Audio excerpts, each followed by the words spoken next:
अस्सलाम वालेकुम नाज़रीन। सीज़न 6 कब आएगा और उसमें मेन फोकस किस किरदार पे किया जाएगा?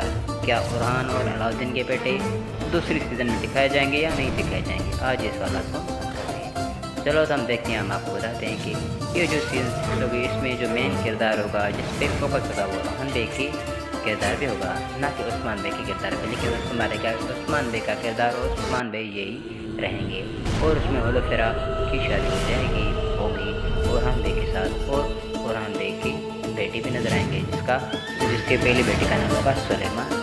वो अपने दादा के नाम से रखेगा। और आगे ये भी आपको बता दें कि बुरहान आपको बोर्सा में ज़्यादा नजर आएगा जासूसी करती है, और वो देखेगा कौन सा नया गवर्नर आया है और किस गवर्नर से हमारा टक्कर हुआ। इसकी वजह से आपको बहुत और मालूमात हासिल करनी तो हमारे चैनल के साथ बने रहिए। शुक्रिया। आगे मालूमात बाद में देंगे। शुक्रिया।